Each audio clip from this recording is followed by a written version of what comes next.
जय हिंद मित्रांनो, एक्झाम जागरवर तुम्हा सर्वांचं पुन्हा एकदा स्वागत आहे.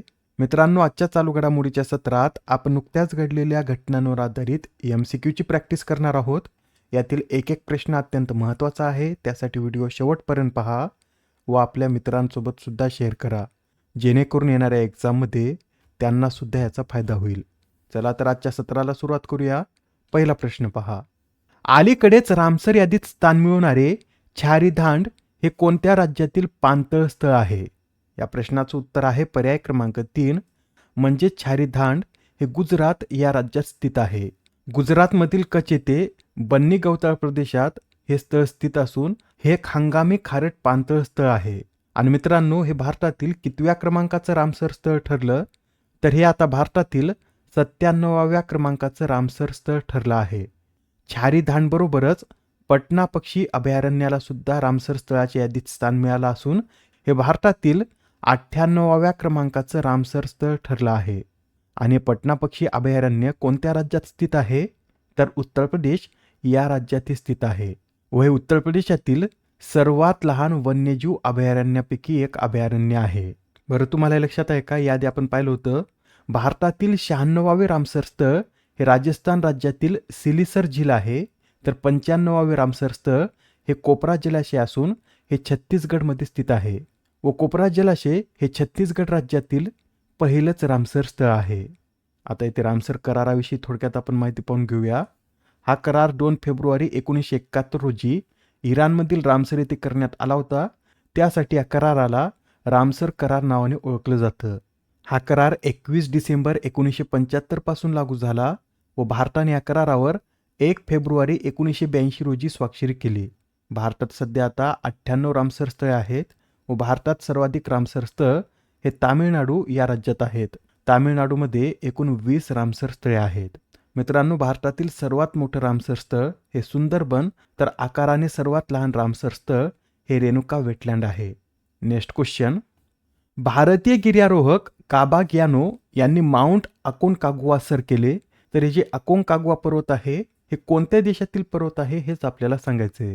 या प्रश्नाचं उत्तर आहे पर्याय क्रमांक 1 म्हणजेच अर्जेंटिना या देशातील पर्वत स्थित आहे.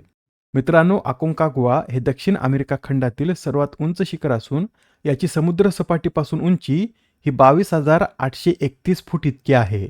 आणि काबा ग्यानो हे आता 7 सर्वोच्च शिखर पार करत असून त्याचाच एक भाग म्हणून त्यांनी अकोनकागुआ हे पर्वत सर केलं. काबा ग्यानो या कोणत्या राज्याच्या रहिवासी आहेत? तर अरुणाचल प्रदेश या राज्याच्या त्या रहिवासी आहेत. पुढील प्रश्न. प्रो रेसलिंग लीग 2026चं विजेतेपद कोणत्या संघाने पटकावले? या प्रश्नाचं उत्तर आहे पर्याय क्रमांक 3 म्हणजेच हरियाणा थंडर या संघाने यंदाच्या प्रो रेसलिंग लीगचं विजेतेपद पटकावलं आहे. हरियाणा थंडरने दिल्ली दंगल वॉरियर्स विरुद्धच्या अंतिम सामन्यात विजय मिळवून या स्पर्धेचं हे विजेतेपद पटकावलं आहे. यंदाची प्रो रेसलिंग लीगची ही कितवी आवृत्ती होती? तर या स्पर्धेची ही यंदाची 5वी आवृत्ती होती. आता हा प्रश्न पहा काय म्हणतो. भूविज्ञानाचे नोबेल म्हणून ओळखला जाणारा प्रतिष्ठित क्रॅफर्ड पुरस्कार कोणाला जाहीर झाला? तर यंदाचा क्रॅफर्ड पुरस्कार हा भारतीय वंशाचे वीरभद्रन रामनाथन यांना जाहीर झाला आहे. महत्त्वाचा प्रश्न आहे, लक्षात ठेवा. भूविज्ञानातील नोबेल म्हणून कोणत्या पुरस्काराला ओळखलं जातं? तर क्रॅफर्ड या पुरस्काराला भूविज्ञानातील नोबेल म्हणून ओळखलं जातं व यंदाचा हा पुरस्कार भारतीय वंशाच्या वीरभद्रन रामनाथन यांना जाहीर झाला. वीरभद्रन रामनाथन सध्या अमेरिकेत आहेत व त्यांनी आपल्या शोधात एरोसोल आणि रेफ्रिजरेशनमध्ये मोठ्या प्रमाणात वापरले जाणारे क्लोरोफ्लोरोकार्बन हे कार्बन डायऑक्साईडपेक्षा 10,000 पट अधिक प्रभावीपणे वातावरणात उष्णता रोखून ठेवतं हे शोधून काढलं होतं. त्यासाठीच त्यांना आता प्रतिष्ठित क्रॅफर्ड पुरस्कार जाहीर झाला आहे. आता हा पुरस्कार पहा. तामिळनाडू राज्याचा सर्वोत्कृष्ट अभिनेत्याचा पुरस्कार कोणाला जाहीर झाला? तर तामिळनाडू राज्याचा सर्वोत्कृष्ट अभिनेत्याचा पुरस्कार हा अभिनेते धनुष यांना जाहीर झाला आहे. मित्रांनो, 2018 साली धनुष यांचा वडा चेन्नई हा चित्रपट आला होता. त्यातील अभिनयासाठीच त्यांना आता तामिळनाडू राज्याचा सर्वोत्कृष्ट अभिनेत्याचा पुरस्कार मिळाला आहे. आणि सर्वोत्कृष्ट अभिनेत्रीचा पुरस्कार कोणी पटकावला? तर ऐश्वर्या राजेश यांना सर्वोत्कृष्ट अभिनेत्रीचा पुरस्कार मिळाला आहे. मित्रांनो, याआधी आपण काही पुरस्कार पाहिले होते ते एकदा रिवाईज करून घेऊया. तर पहा, राष्ट्रपती पोलीस कलर्स पुरस्काराने सिक्कीम पोलिसाला सन्मानित करण्यात आलं व हा पुरस्कार मिळवणारं सिक्कीम हे 15वं राज्य ठरलं आहे. सुभाषचंद्र बोस आपदा प्रबंधन पुरस्कार सीता अशोक शेळके व संस्था श्रेणीमध्ये सिक्कीम राज्य आपत्ती व्यवस्थापन प्राधिकरणाला देण्यात आला. अतिविशिष्ट रेल सेवा पुरस्कार चंदना सिन्हा, पद्मपाणी पुरस्कार इलिया राजा, टायलर पुरस्कार कोबी केअर्स, न्यू साऊथ वेल्सचा सायंटिस्ट ऑफ द इयर पुरस्कार नलिनी जोशी, जेंडर श्रेणीत संयुक्त राष्ट्र महासचिव पुरस्कार स्वाती शांताकुमार, तर मराठी विज्ञान परिषदेच्या अनिल काकोडकर जीवनगौरव पुरस्काराने डॉक्टर टेसी थॉमस यांना सन्मानित करण्यात आलं. नेक्स्ट क्वेश्चन, पेन्नियार नदी जलविवाद हा कोणत्या 2 राज्यातील जलविवाद आहे? तर मित्रांनो, पेन्नियार नदी जलविवाद हा तामिळनाडू व कर्नाटक या 2 राज्यातील जलविवाद आहे. बरं, सध्या हा जलविवाद चर्चेत का आला? तर सर्वोच्च न्यायालयाने केंद्र सरकारला पेन्नियार नदीवरील वादावर निर्णय घेण्यासाठी एक न्यायाधिकरण स्थापन करण्याचे निर्देश दिल्यामुळे सध्या हा जलविवाद चर्चेत आहे. लक्षात ठेवा, एक्झाममध्ये विचारण्यात येईल पेन्नियार नदी जलविवाद कोणत्या 2 राज्यातील विवाद आहे? तर हा तामिळनाडू कर्नाटक या राज्यातील जलविवाद आहे. पेन्नियार नदी कोठे उगम पावते? तर ही नदी कर्नाटकातील चिकबल्लापुरा जिल्ह्यातील नंदी टेकड्यामध्ये उगम पावते व हे कोणत्या समुद्राला मिळते? तर बंगालच्या उपसागरास ही नदी मिळते व या नदीच्या उपनद्या या चिन्नर, मार्कंडा, वानियर आणि पंबन या आहेत. पुढील प्रश्न, कोणतं राज्य हे डिसेंबर 2025 पर्यंत भारताच्या अक्षय ऊर्जा क्षमतेत सर्वाधिक योगदान देणारं राज्य ठरलं आहे? तर डिसेंबर 2025 पर्यंत गुजरात हे भारताच्या अक्षय ऊर्जा क्षमतेत सर्वाधिक योगदान देणारं राज्य ठरलं आहे. गुजरातने 42.583 गिगावॅट स्थापनेसह 16.50 योगदान देत हे अव्वल स्थान पटकावलं. एकूण अक्षय आणि पवन ऊर्जा क्षमतेमध्ये गुजरात राज्य पहिल्या क्रमांकावर आहे, तर सौर ऊर्जा क्षमतेमध्ये गुजरात राज्य हे 2ऱ्या क्रमांकाचं राज्य आहे. मित्रांनो, येथे गुजरात राज्याविषयी सुद्धा आपण माहिती पाहून घेऊया. गुजरात राज्याला भारतात सर्वाधिक मोठा समुद्र किनारा लाभला असून गुजरात राज्याचा समुद्र किनारा हा 1600 किलोमीटरचा आहे.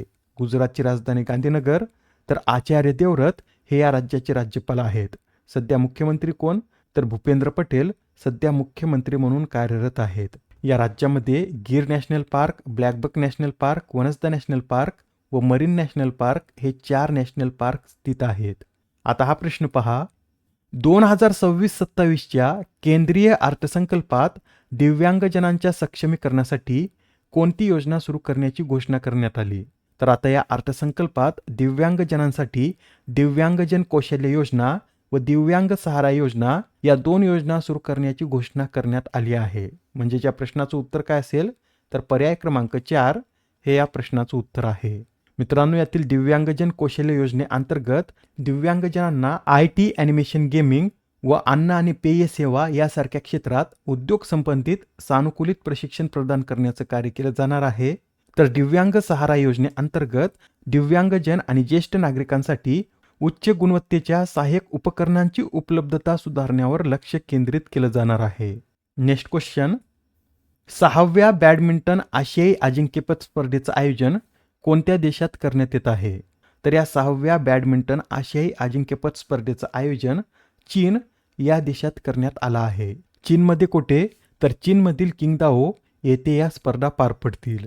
आजच्या सत्रामधील शेवटचा प्रश्न पहा, दरवर्षी जागतिक कर्करोग दिन कधी साजरा केला जातो? तर हा जो जागतिक कर्करोग दिन आहे हा दरवर्षी 4 फेब्रुवारी रोजी साजरा केला जातो.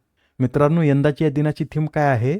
तर युनायटेड बाय युनिक आशिया वेस्ट याची थीम आहे. 2025 ते 2027 पर्यंत या दिनाची हीच थीम असणार आहे.